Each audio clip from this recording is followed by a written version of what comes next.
Muchas gracias. Bueno, como les manifestaba, vamos a hablar un poco de los aportes de la agroecología en la protección del medio ambiente. Definitivamente, varias entradas o varias miradas para poder visibilizar e identificar el aporte de la agroecología. Pero antes de ello, yo creo que es importante analizar cuál es el problema ambiental y cómo el desarrollo o el modelo de desarrollo ha estado impactando negativamente en la estabilidad de los ecosistemas. El tema ambiental tiene larga data. Me estimo más o menos más de 30 años ya puesto en la agenda de debate global. Se han suscrito muchos acuerdos multilaterales, muchas convenciones, ¿no? Se han avanzado en la normativa de los países, pero sin embargo parece que estos acuerdos globales, las normas nacionales o las normas locales no están deteniendo el proceso de deterioro de nuestros ecosistemas. Hace un día leí un informe de la BBC donde nos decía de que en una década hemos deforestado 1.900.000 hectáreas de bosques primarios. Y eso realmente es lamentable. ¿Eso qué quiere decir? Que estamos hablando del medio ambiente, pero ese discurso no está teniendo correlato con la realidad. Especialmente para los que estamos involucrados en el tema ambiental, ya sea estudiantes, investigadores, promotores y activistas, esto nos debe llamar la atención. Y además, hay otras informaciones que también nos debe preocupar, es la pérdida de la biodiversidad. Es impresionante, de acuerdo a los últimos estudios, se han perdido aproximadamente alrededor de 1 millón de especies a nivel global. ¿Por qué razón? Porque simplemente hemos agredido, hemos afectado el hábitat, hemos propiciado el cambio climático, hemos generado la contaminación. Estas son las peores amenazas de la pérdida de la biodiversidad en general. No olviden que la biodiversidad es nuestro mejor aliado para la sobrevivencia como especie. Nuestro modelo de desarrollo lo que ha estado buscando es homogenizar el sistema. Y creo que por allí no va. Y la pandemia nos está mostrando de que tenemos que cambiar nuestra visión de desarrollo si queremos mantenernos como especie en el planeta. Datos importantes, solamente para que ustedes vean, como dice, 1 millón de especies de animales y plantas están ahora en peligro de extinción. Se ha reducido en un 30% la integridad del hábitat terrestre global. La degradación de la tierra se ha reducido su productividad en 23%. Se ha afectado a los polinizadores. Se ha incrementado indiscriminadamente el uso de los agroquímicos. Se está expandiendo las zonas urbanas a cuesta de las zonas agrícolas. Entonces tenemos ahí datos importantes que nos están diciendo que definitivamente lo que hemos estado haciendo a nivel del desarrollo en general, no solo en nuestro país, sino en todo el mundo, es que una verdadera agresión a la naturaleza como tal. Y por esa razón, en el Día del Medio Ambiente, deberíamos ir pensando qué realmente tenemos que cambiar para poder hacer viable el sistema. Entonces, el impacto ambiental es de todo tipo. Quizás uno de los fenómenos que hemos vivido el año pasado, los incendios en Australia, los incendios en Brasil, las prácticas inadecuadas de la quema, como pueden ver esto, por ejemplo, en el altiplano acá en Perú, nos están indicando que estamos actuando mal en lo que es el manejo de los ecosistemas que disponemos, que están a nuestro alcance, pero no para destruirlos, sino para poder saber aprovecharlos de manera sostenida. Entonces, si nosotros vamos a actuar mal, seguramente vamos a impactar. Hoy por hoy hay más consenso de que la Tierra es un ser vivo, o el planeta es un ser vivo. Y quizás algunos investigadores dicen que su capacidad de defensa sea este virus, el coronavirus, ante tanta agresión que ha hecho la humanidad. Que sea quizás su mecanismo de regulación para enfrentarse a una presión excesiva de un modelo mercantilista, monetarista, que solo tiene como ambición la economía y no los aspectos sociales ni tampoco ambientales. Ahora, por lo menos de acuerdo a los reportes e informes científicos, queda claro que la forma como estamos nosotros aprovechando o sobreaprovechando los recursos ha hecho que la especie humana se acerque mucho más a los ecosistemas naturales o a la vida silvestre. Esa práctica inadecuada ha hecho, por ejemplo, que los patógenos puedan saltar a la especie humana. Y seguramente van a haber otras más, con toda seguridad, si no cambiamos nuestra forma de relacionarnos con la naturaleza. Y eso tenemos que ser conscientes. Muchos de nosotros estamos ya buscando la nueva normalidad, pero esa llamada nueva normalidad es simplemente retornar a lo que siempre hemos hecho. Eso es lo que nos está mostrando la sociedad, eso es lo que nos está mostrando las últimas decisiones políticas. Yo me he quedado sorprendido, por ejemplo, que hayan hecho renunciar a un funcionario de CERFOR porque simplemente ha puesto mano dura para detener la tala ilegal y para poder observar el cambio de uso de los suelos amazónicos. Entonces, hay algo que no se está entendiendo. Ni la pandemia nos está haciendo entender. Y creo que si como sociedad no logramos visibilizar esos problemas, van a haber otros problemas muy serios. Y quizás estamos nosotros mismos construyendo nuestra propia desaparición. Observen esta información. Además, estas preocupaciones que ahora estamos hablando no son recientes. Los que estamos involucrados en los temas ambientales los hemos venido repitiendo hasta la saciedad desde hace más de 30 años. Pero lamentablemente los decisores son como oídos sordos, no quieren ver, han seguido una ruta basada solamente en garantizar que el PBI crezca. Hoy por hoy, el PBI no es el mejor indicador del desarrollo. Ustedes saben que cómo esta pandemia nos ha desnudado como sistema.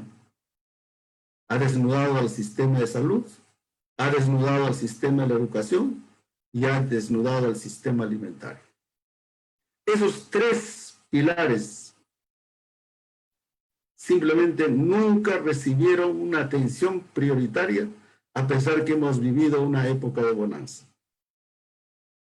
Y las consecuencias ahora lo estamos pagando. Recién nos damos cuenta de dónde se fue tanto dinero. Me imagino que una parte se fue a la corrupción. Otra parte seguramente se fue para sembrar cemento.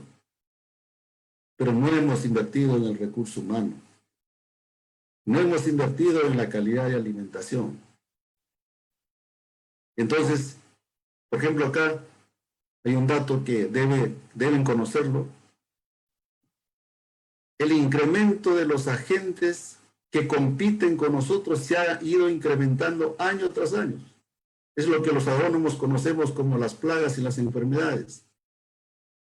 Si en el año 1950 teníamos 13 plagas que resistían a los plaguicidas, ahora tenemos más de 600.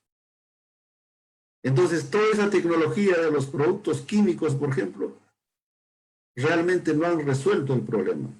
Como dice el dicho, el remedio fue peor que la enfermedad. Pero insistimos y seguimos en lo mismo. Y ahora tenemos otro problema en curso. Es todo lo relacionado al problema de cambio climático. Nuestros sistemas de crianza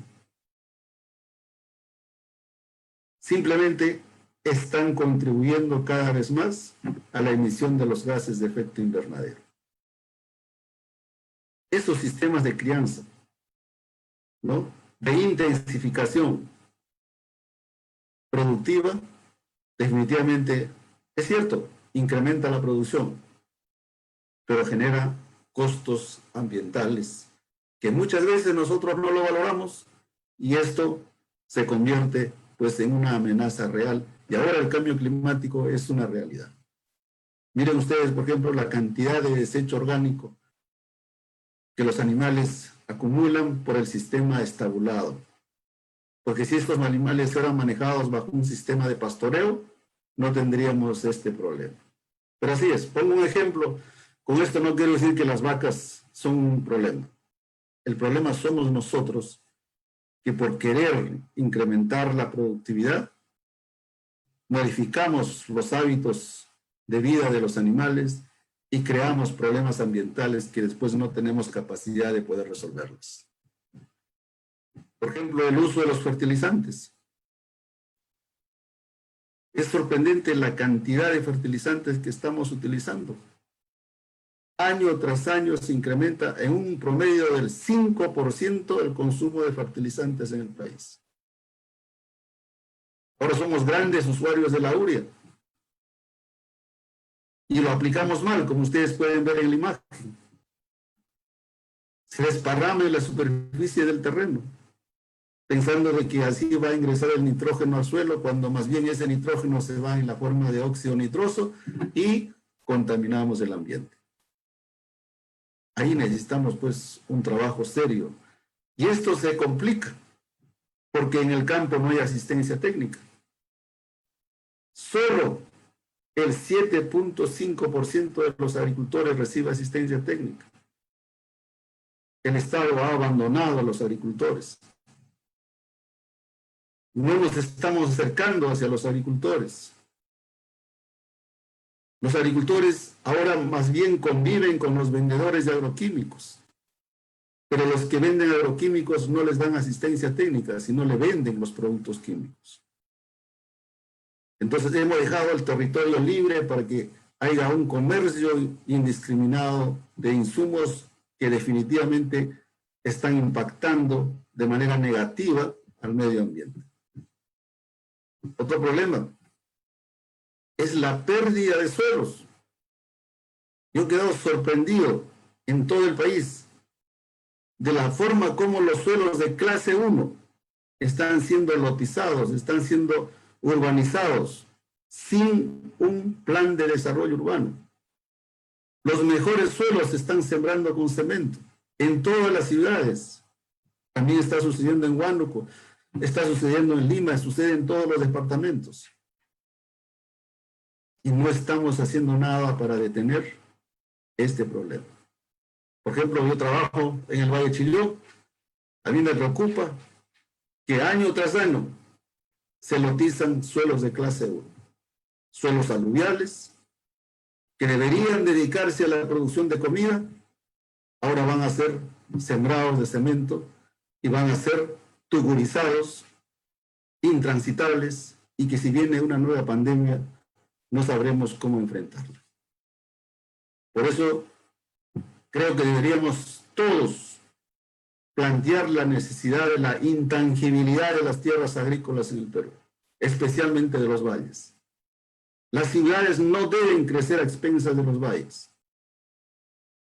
Tenemos que exigir que nuestras autoridades apliquen la ley. Y si no existe la norma, tenemos que proponer que el Congreso lo apruebe.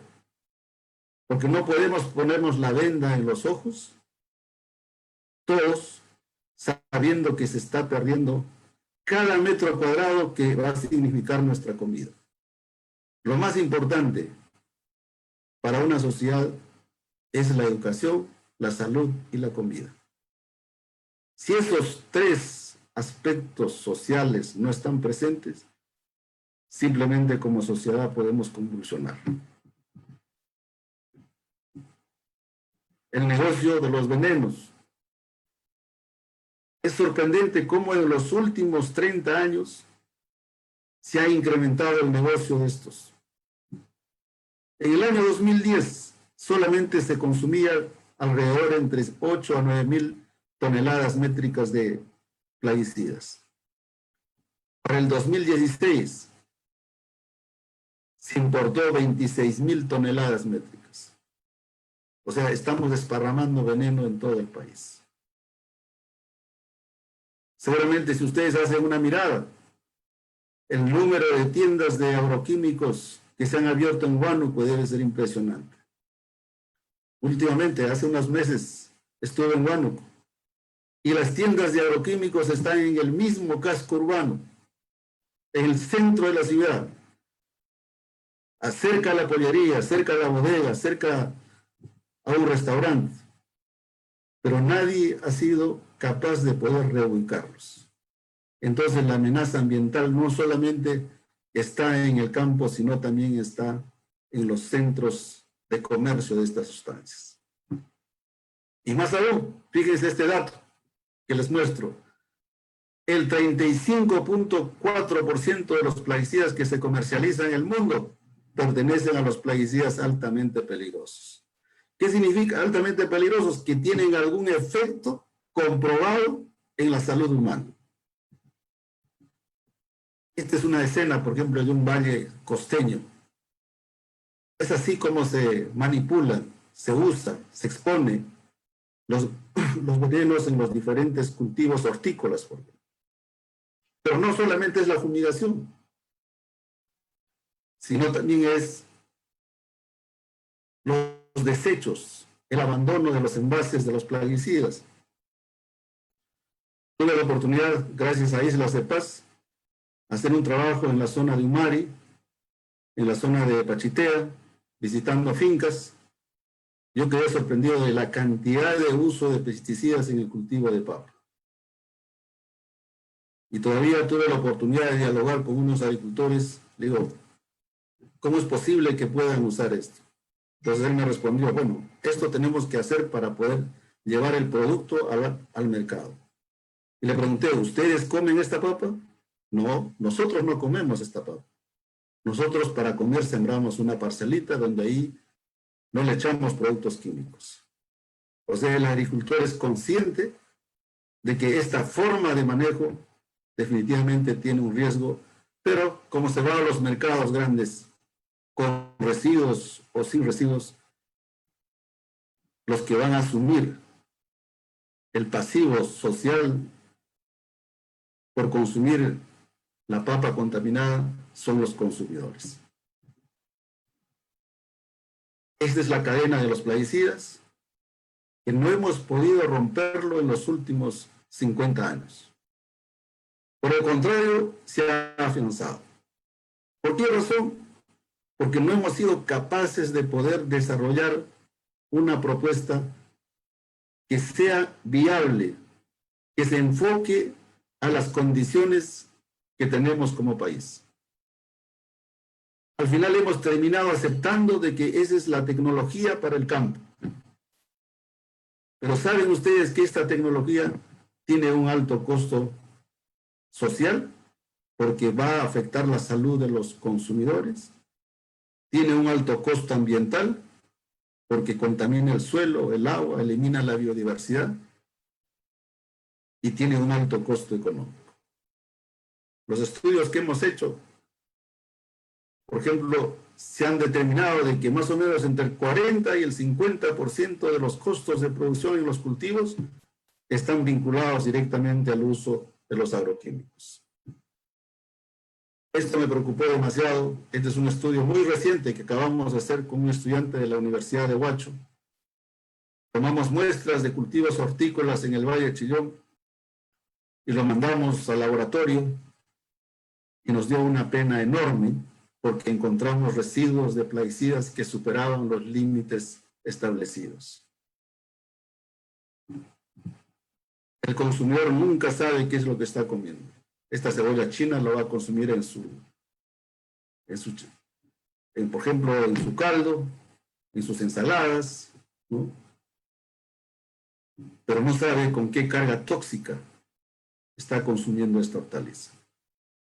Estoy diciéndoles esto para que vean de que definitivamente la forma como ahora se está produciendo los alimentos, más que nutrirnos, en el largo plazo está generándonos enfermedades crónicas que después van a ir mellando nuestra capacidad de defensa interna. O mejor dicho, van a afectar nuestra capacidad inmunológica. Y bajo esas condiciones no vamos a resistir ninguna enfermedad, mucho menos una pandemia.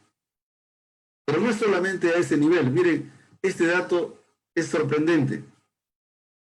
El rechazo de los alimentos peruanos a Estados Unidos se produce básicamente en un 24% por presencia de residuos de plaguicidas. El año pasado, en diciembre, rechazaron un lote de quinoa porque encontraron residuos de pesticidas. Hoy por hoy el mundo global, el mercado global está preocupado y está monitoreando de manera permanente la presencia de residuos de sustancias tóxicas en los alimentos. Pero ¿quién vigila la calidad de los alimentos que consumimos internamente?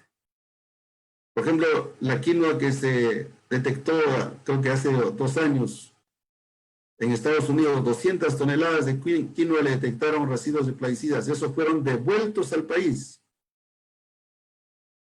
Fueron devueltos al país y se vendieron acá en el país. O sea, nosotros podemos comer cualquier cosa, mientras que para exportar los controles son más exigentes. Y además quiero decirles de que en realidad desde hace muchos años se viene proponiendo una serie de alternativas. Una de esas propuestas que se ha venido planteando es la agroecología. Y además se han incorporado en los documentos de política del país. A mí me sorprende, por ejemplo, que está en el plan bicentenario, está en el plan de acción ambiental, está en el plan, en el plan de gestión de riesgos. Están allí las metas. Es sorprendente, pero ninguna de esas se han cumplido. Somos buenos para colocar en un documento, pero somos incapaces de cumplirlas porque ni siquiera le destinamos los recursos necesarios. Se tiene ahora una ley de producción orgánica, aprobada hace muchos años, pero no tiene un solo centavo para su implementación. Tenemos una ley de agricultura familiar, que ahora recién Conveagro está peleando para que realmente esta ley de agricultura familiar y su reglamento tengan los recursos. Aprobamos leyes sin recursos. Por eso es que tenemos que trabajar muy seriamente en lo que significa la producción de alimentos saludables, porque es la única garantía para poder fortalecer nuestro sistema inmunológico. Está clarito eso. Y además tenemos una ventaja, y esa ventaja tiene que ver, es que somos un país diverso. Tenemos una amplia agrobiodiversidad. Y hay una premisa: si nuestra dieta está sustentada en la diversidad, nosotros tenemos seguridad nutricional. Y si tenemos seguridad nutricional, tenemos calidad de vida. Tenemos esa ventaja como país. Tenemos que aprovecharla, tenemos que potenciarla, porque de esa manera es la que vamos a resistir a los problemas de enfermedades. Entonces, en ese contexto, la agroecología es el modelo que nos puede ayudar a poder salir de esta crisis ambiental, a salir de esta crisis sanitaria, a salir de esta crisis climática, ¿no? Pero tenemos que entender sus objetivos, sus estrategias, la forma como podemos desarrollarlo. No podemos seguir desarrollando una agricultura basada solamente en el objetivo económico. No podemos seguir trabajando en una agricultura solamente desde una visión mercantilista. Tenemos que desarrollar una agricultura que tenga objetivos económicos, por cierto, objetivos ambientales y objetivos sociales. Y que parta de lo que es el concepto de la diversificación productiva. Yo creo que este esquema que ustedes ven nos da una idea de cómo debemos fortalecer este modelo de producción, que dicho sea de paso, es un modelo de la pequeña y mediana agricultura que hay en el país. No estamos descubriendo la pólvora, sino lo que queremos es fortalecerlo. Más de las 40 ya.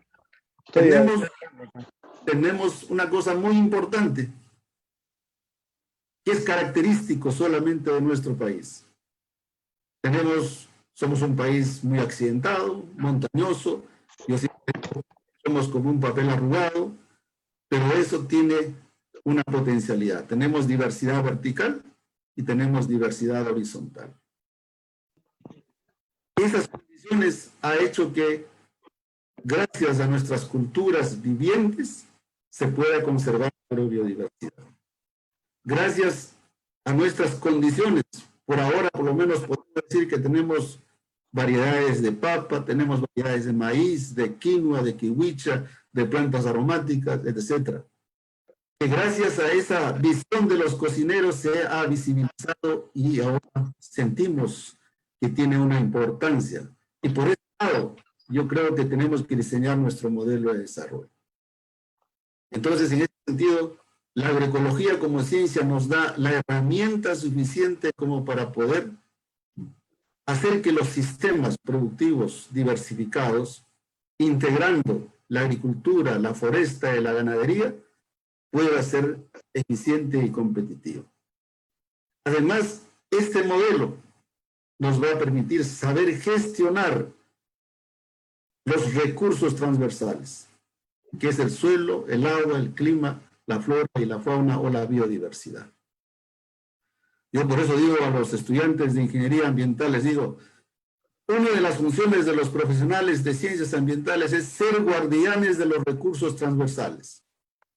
¿Y cuáles son esos recursos transversales? Es el suelo, el agua, el clima y la biodiversidad. La diferencia en las profesiones del ingeniero ambiental tiene que tener esa visión integradora. Y tiene que estar mirando todo lo que tiene que ser con la transversalidad. Por eso es que para poder diseñar los modelos agroecológicos tenemos que por lo menos considerar los 10 elementos de la agroecología. Y en eso está la diversidad, está el intercambio de saberes, está la sinergia, la eficiencia, el reciclaje, la resiliencia, los valores humanos, la cultura y las tradiciones alimentarias, la economía circular y solidaria y la gobernanza. Eso es lo que nosotros tenemos que desarrollar en nuestros territorios. Y nuestros territorios significa, si bien es cierto, estamos mirando la unidad productiva como punto de partida para poder impulsar procesos de desarrollo sostenible, nosotros no tenemos que olvidarnos que formamos parte de un territorio. Y ese territorio va a formar lo que hoy se llama el paisaje productivo. Si nuestro paisaje productivo está basado en la diversificación, con seguridad vamos a ganar servicios ecosistémicos. Y esos servicios ecosistémicos nos benefician a todos. Por lo menos, por ejemplo, tendremos más agua, que es el otro recurso más preciado que necesitamos para poder garantizar la vida en el planeta. Entonces, las unidades productivas tienen que organizarse bajo este enfoque. Y lo digo esto porque yo soy un productor orgánico. Tengo una finca en el Valle de Chillón, acá cerca, de 4 hectáreas, y trabajo un modelo diversificado, donde he diseñado los componentes, sé para qué funcionan, cuál es la función de cada uno de los componentes y cómo se debe manejar. Estos modelos tienen que ser potenciados, tienen que ser tecnificados, tienen que ser más eficientes. Hay que hacer innovaciones tecnológicas. La formación de los profesionales, de los agrónomos en las universidades debería partir de esta premisa para poder potenciar los 2.200.000 unidades productivas que tenemos que tienen menos de 5 hectáreas. Porque si nosotros vamos a estar insistiendo en la homogenización de los sistemas productivos, si vamos a insistir en el monocultivo, si vamos a insistir en el más uso de los agrotóxicos, estamos yéndonos todos al abismo. Entonces, por esa razón es que tenemos que diversificar. ¿Para qué? Para evadir riesgos, para evadir los precios del mercado, para poder tener una garantía en nuestra seguridad alimentaria y para poder garantizar una gestión del paisaje en general. Es sorprendente, los estudios han reportado, se han hecho estudios, por ejemplo, que comparan de que la producción orgánica es más amigable que el medio ambiente. Es la que menos emisión de gases invernadero provoca.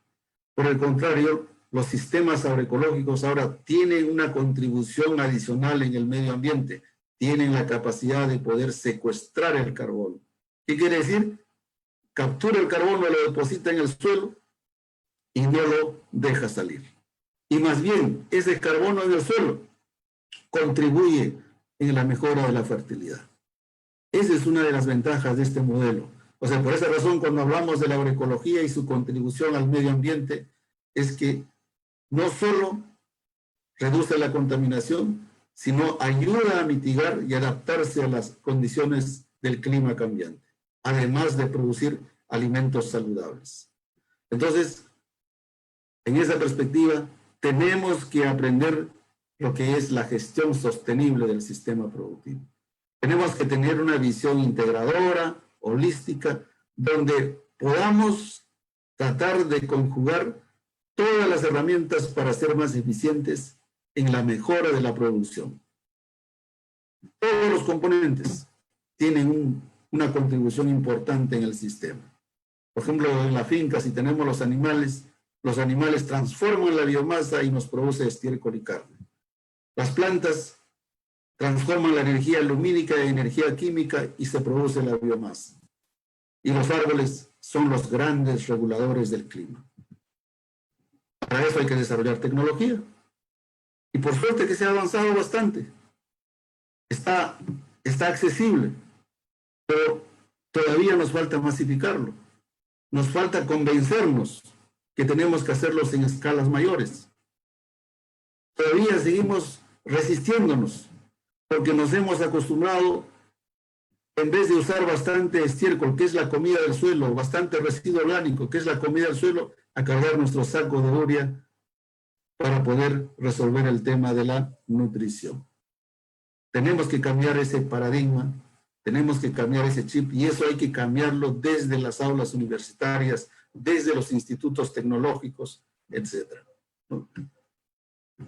Tecnología, por ejemplo, como esta, producir abonos líquidos aprovechando los residuos, ahora es toda una alternativa viable. Han habido innovaciones interesantes. No me voy a detener a explicar en detalle, pero existe. Eso es lo importante. En el Fondo Agroecológico Ecosal nosotros tenemos todo un paquete de tecnologías que lo estamos aplicando para poder manejar los cultivos. Para el manejo de las plagas, nuestro esquema ha estado pensado solamente en usar los venenos, pero cuando en realidad tenemos muchas alternativas. Ese concepto de manejo integrado de plagas está como concepto, pero no hay ni un ejemplo de manejo integrado de plagas que se esté haciendo en el Perú.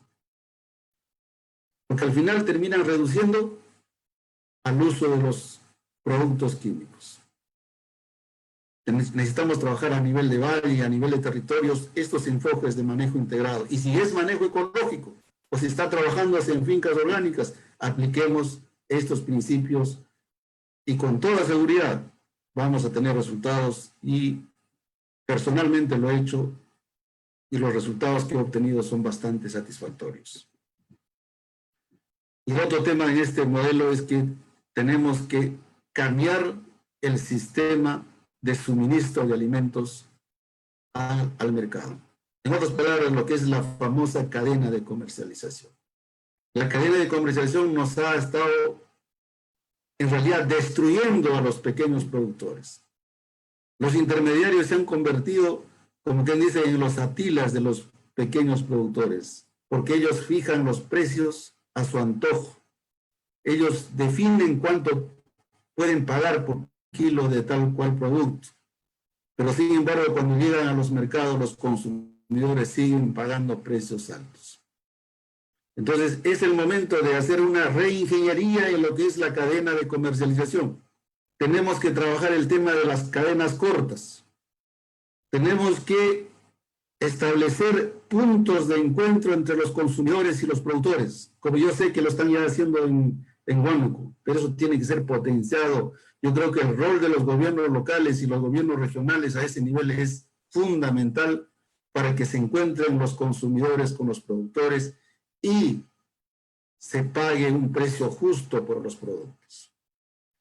Pero no podemos tener a un grupo de gente que simplemente vive a expensas de los agricultores que asumen todos los riesgos cuando se dedican al desarrollo productivo.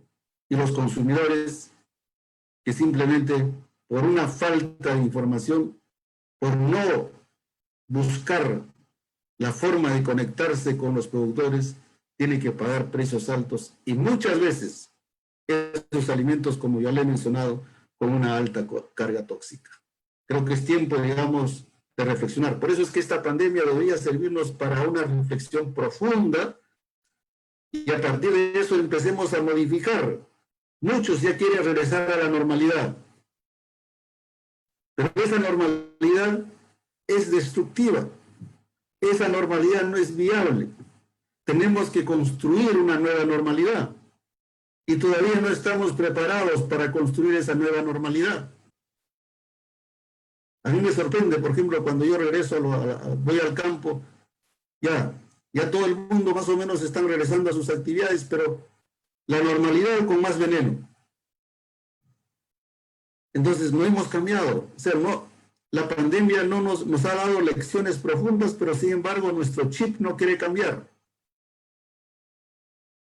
Ese es un tema de que tenemos que necesariamente cambiar muchas cosas que históricamente de manera negativa lo hemos desarrollado. Estamos haciendo ya un esfuerzo nosotros en el Valle de Chillón de tener esas cadenas cortas. Estamos avanzando y recién cuando hemos hecho estas cadenas cortas hemos visto en algo que nuestro esfuerzo de producir alimentos saludables es beneficioso. Bueno, ahí tenemos en el Valle de Chillón, solamente para decirles, una asociación de productores ecológicos del Valle de Chillón. Estamos trabajando, pero todavía es incipiente. No es sencillo convencer a los agricultores que por años están acostumbrados a resolver sus problemas de la producción solamente pensando en los agrotóxicos. ¿Cuáles son las propuestas de fortalecimiento de la agroecología? Algunas propuestas para poder terminar. Creo que, en primer lugar, necesitamos que ahora en adelante nuestra agricultura esté basada en la diversificación productiva, no en el monocultivo. Esto es posible, hay muchas experiencias, los sistemas tradicionales funcionan así y creo que podemos potenciarlo y hacerlo viable. Tenemos que reconstruir nuestra relación armónica con la naturaleza y la conservación de la biodiversidad. Como les dije, hemos estado divorciados. Y esto es el resultado de ese divorcio. Esta pandemia es el resultado de esa vida contradictoria entre lo que es el ser humano y la naturaleza. Tenemos que reconciliarnos, pero esa reconciliación requiere muchas medidas. ¿Ya? Por eso siempre en los días del medio ambiente siempre espero anuncios interesantes del gobierno o de las autoridades del Ministerio del Ambiente, pero solamente hay feliz Día del Ambiente. Pero ¿qué medidas se han aprobado? ¿Qué medidas o qué normas, qué políticas? No las hay. Por ejemplo, la Unión Europea acaba de aprobar el Plan Verde, la Unión Europea, y ese Plan Verde dice que en una década, o sea, el 2030, van a reducir en un 50% el uso de los agrotóxicos. En una década van a hacer que el 25% de la superficie agrícola de Europa va a ser orgánica. Y después, en ese mismo periodo, van a plantar 3.000 millones de árboles en todo el territorio. Esa es la hoja de ruta. ¿Por qué no escribimos nuestras hojas de ruta y los gobiernos que van a asumir la conducción, o los líderes que van a asumir la conducción de nuestros pueblos, nuestras provincias, nuestras regiones, el país, asumen esa tarea? No, pues siempre estamos en la anarquía, siempre estamos en la informalidad, ¿no? Nos gusta sobrevivir, pero no trabajamos asumiendo retos que nos puedan sacar de esta situación en la que ahora nos encontramos. Hemos hecho tanto esfuerzo y seguimos contagiándonos con la pandemia. Siguen muriendo mucha gente. Estamos peleándonos por un respirador. Y las clínicas o los comerciantes inescrupulosos se aprovechan de la desesperación de la gente para cobrar una cantidad enorme de recursos. Y el Estado no tiene capacidad para poder detener eso. Esos son problemas reales. ¿Por qué? Porque no estamos trabajando adecuadamente desde el largo plazo para atacar el tema de la educación, el tema de la salud y el tema de la alimentación.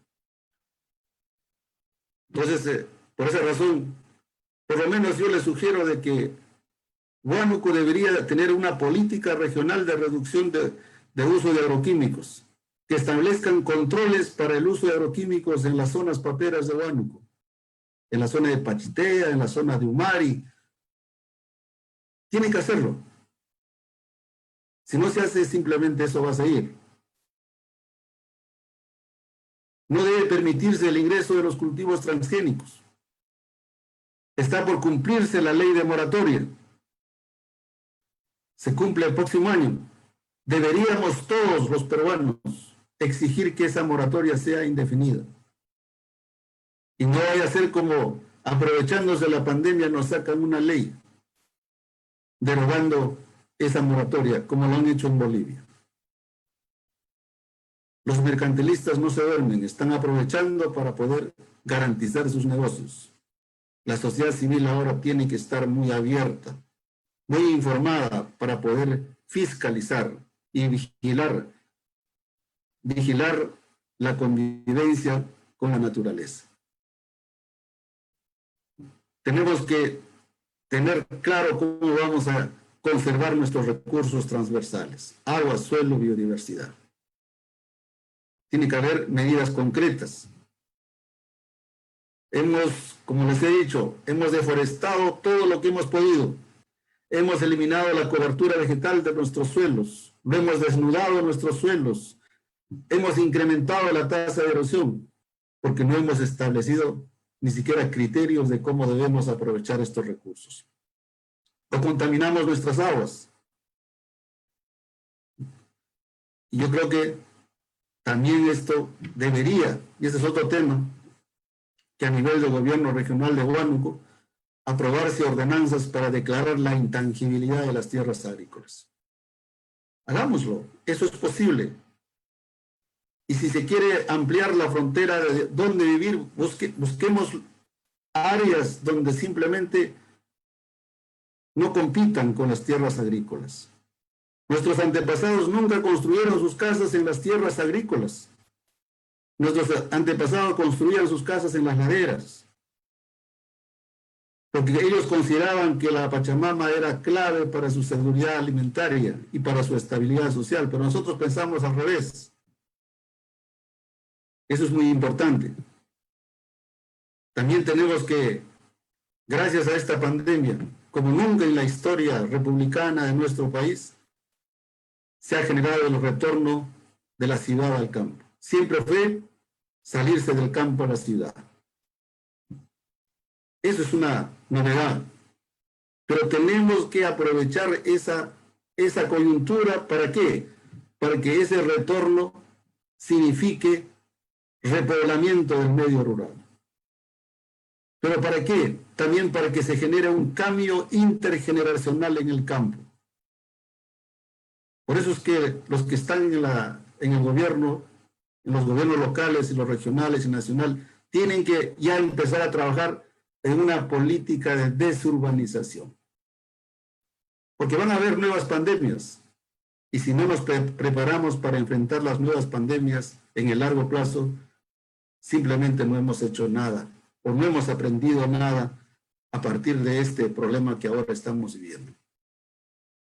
¿Y esto qué significa? El apoyo a los emprendimientos generados por los jóvenes es una prioridad.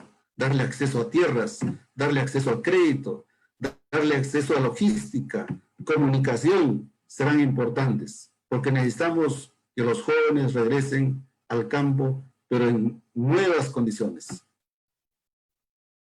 Y por último, necesitamos establecer las cadenas cortas de comercialización.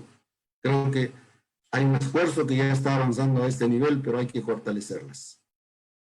Quiero terminar indicando de que el medio ambiente necesita su oportunidad. Y esta oportunidad no es solamente palabras, significa que también nosotros tenemos que cambiar. No esperemos que otros cambien, nosotros cambiemos también. Cambiemos nuestro patrón de consumo, nuestra forma de vida, ¿no? Seamos más austeros. Creo que tenemos que cambiar. Si no cambiamos nosotros, el resto tampoco va a cambiar.